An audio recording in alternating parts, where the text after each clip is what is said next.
Համայնքային ոստիկանության Մարաշի բաժնի ծառայողները մայիսի 22-ին ստացել էին օպերատիվ տեղեկություն, որ օտարերկրյա երկու քաղաքացի զբաղվում են թմրանյութի իրացմամբ և ներկապային գտնվում են Քաջազնունու և Զավարյան փողոցների խաչմերուկում։ Ստացված տվյալներն արագ իրացվեցին։ Ժամը 22:30-ին Քաջազնունու փողոցում նրանց ձերբակալելու պահին օտարերկրացիները փորձեցին դիմել փախուստի, սակայն ոստիկաններին հաջողվեց կանխել դա, նաև մայրաքաղաքում գտնվող ոստիկանության զորքերի մի զինծառայողի օգնությամբ։ 27 և 26 տարեկան երիտասարդները տեղափոխվեցին Մարաշի բաժին։ Խուզարկությամբ 27-ամյա երիտասարդի ուսապարկում հայտնաբերվեց մոտ 140 գրամ սպիտակ փոշե նման զանգված, նախնական տվյալներով առանձնապես խոշոր չափերով PVP, նաև զիպ փականով 40 դատարկ փաթեթ և էլեկտրական կշեռք։ Կազմված փաստաթղթերը ներկայացվել են քննչական բաժին, նախաձեռնվել է քրեական վարույթ, հանգամանքները նախաքննությամբ պարզվում են։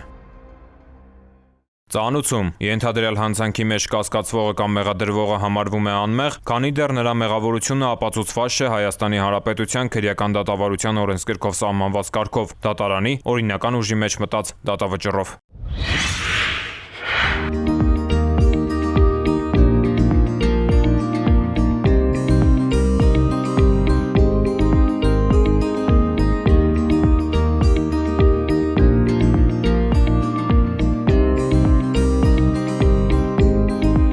Ներքին գործերի նախարարության համար ծառայողների բարևարքության մակարդակի բարձրացումը թիրախային է, եւ այս ուղղությամբ մշտապես իրականացվում են գործնական քայլեր, նաեւ պարբերական վերապատրաստումների տեսքով։ Ներքին գործերի նախարարության եւ ներքին գործերի նախարարին կից հասարակական խորհրդի անդամ հանդիսացող ռազմավարությունների ազգային կենտրոն հիմնադրամի նախաձեռնությամբ մայիսի 19-ից 22-ն անցկացվել է բարևարքություն թեմայով վերապատրաստում։ Դասընթացին մասնակցել են փրկարար, պարեկային ծառայությունների, ինչպես նաև միգրացիա եւ քաղաքացիության ծառայության միջին խմբի շուրջ 90 աշխատակիցներ։ Վերապատրաստումն իրականացվել է հանրային ծառայողների բարևարքության պլանի շրջանակում։ Դասընթացը վարել է Transparency International հակակոռուպցիոն կենտրոն հասարակական կազմակերպության հանրային կառավարման հարցերով պատասխանատու Արմեն Խուդավերդյանը։ Վերապատրաստման ընթացքում քննարկվել են բարևարքության ինստիտուցիոնալ համակարգը, դրա հիմնական նորմերը, ծառայողի վարքագծի կանոնները, այդ թվում նվերներ ընդունելու եւ այլ սահմանափակումները, ինչպես նաև շահերի բախման կանոնները խախտելու հետևանքներն ու մի շարք այլ թեմաներ։ Անդրադարձ է կատարվել հանրային ծառայողների վարքագծի տիպային կանոններին եւ դրանց մեկնաբանություններին։ Նմանատիպ վերապատրաստումները շարունակական են, նպատակ ունենալով բարձրացնել ներքին գործերի նախարարության ծառայությունների գործունեության թափանցիկությունն ու բարևարքության մակարդակը։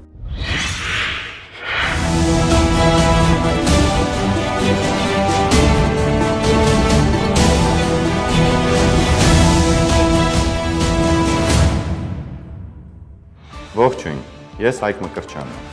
Այսօր կխոսենք մեր հանրապետությունում նոր տենդենս ապրող հերթական հանցագործության մասին։ 5G ցանցի թարմացում։ Ահա այս պատրվակով հանցագործները կարողանում են թիրախավորել մեր քաղաքացիների ֆինանսական միջոցներ։ Ինչպես է տեղի ունենում հանցագործությունը։ Հանցագործները զանգարում են մեր քաղաքացիներին եւ առաջարկում են տեղադրել հատուկ ծրագրային միջոցներ, ինչը հնարավորություն կտա մեր քաղաքացիներին ունենալ ավելի գերարագ ինտերնետ եւ միանալ 5G ցանցին։ Այն քաղաքացիները, որոնք համաձայնվում եւ տեղադրում են հանցագործների կողմից ուղարկված ծրագրային միջոցը, դառնում են հանցագործության զոհ։ Այդ ծրագիրը իրենց բջջային հեռախոսում տեղադրելուց հետո հանցագործները կարողանում են ամբողջությամբ հասանելիություն ստանալ քաղաքացիների բջջային հեռախոսին եւ նրանում տեղադրված տարբեր on-line banking հավելվածներով իրականացնել ֆինանսական գործարքներ, այսինքն հափշտակել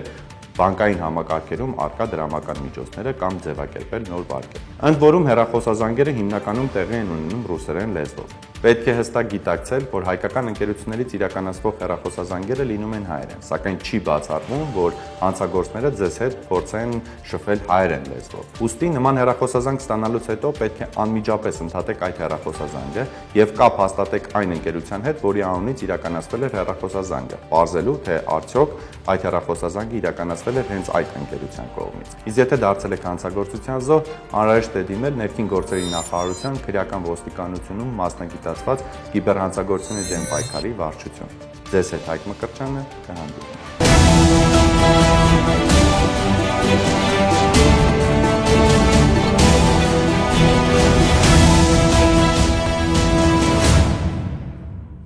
Հարգելի քաղաքացիներ, Բջջային էլեկտրոնային ստորագրությունը կարող եք ակտիվացնել էլեկտրոնային կրիչ ունեցող եւ առանց կրիչի նույնականացման քարտերով։ Ձեր նույնականացման քարտի PIN եւ PUK կոդերը եզակի են եւ կորցնելու դեպքում վերականգնել հնարավոր չէ։ Սակայն եթե կորցրել եք դրանք, քարտը վերաթողարկելու կարիք չկա։ Նույնականացման քարտով կարող եք մոտենալ բջջային օպերատորի գրասենյակ եւ հեշտությամբ ակտիվացնել էլեկտրոնային ստորագրությունը։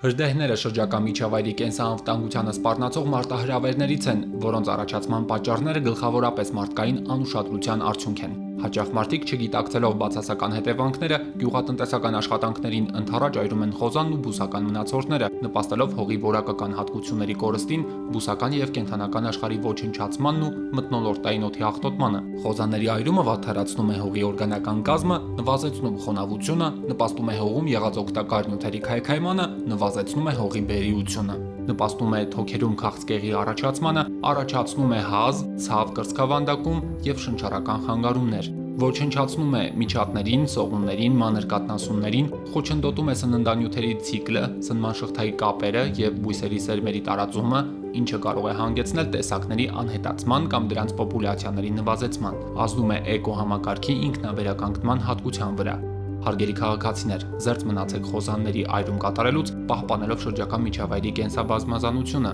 իսկ նկատած հրդեհի կամ ծխի դեպքում զանգահարեք 911 հեռախոսահամարին։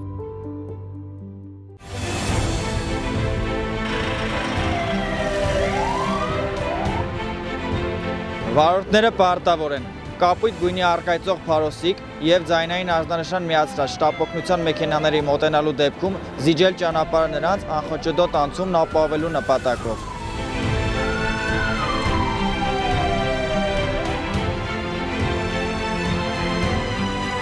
Ճանապարհը չզիջելը առաջացնում է տուգանքի նշանակում նվազագույն աշխատավարձի 20 չափով 20,000 դրամ։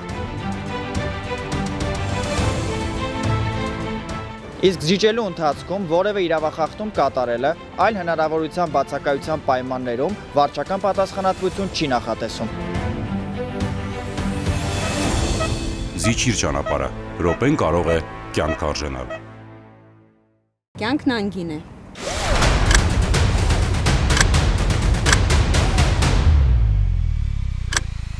Ամրագոտին կյանքեր է փրկում։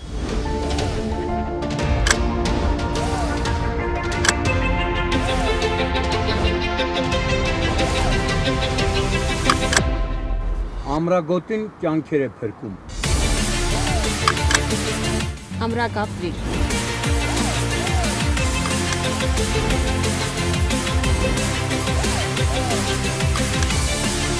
Ամրագոտին կյանք է փրկում։ Ամրագոտին կյանք է փրկում։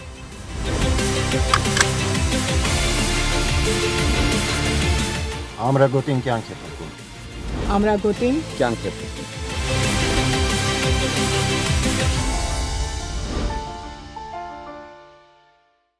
Հարգելի քաղաքացիներ, Road Police.am համակարգում էլեկտրոնային ծանուցումը ակտիվացնելու դեպքում տեսալուսանկարահանող սարքերով արձանագրված տուգանքի գումարը կարող եք վճարել 20%-ով պակաս։ Կարևոր է իմանալ, որ 20% բոնուսային բաղադրիչի կիրառման էլեկտրոնային ծանուցման եղանակը չի փոխարինում SMS ծանուցմանը։ Տեսալուսանկարահանող սարքերով արձանագրված խախտումներով, եթե օրինակ պետք է նշանակվեր 10,000 դրամ տուգանք, ապա ծանուցումն էլեկտրոնային եղանակով ստանալու դեպքում կկիրառվի բոնուսային նվազեցում եւ տուգանքի չափը կկազմի 8,000 դրամ։ Օգտվեք թվային լուծումներից եւ վճարեք 20%-ով պակաս։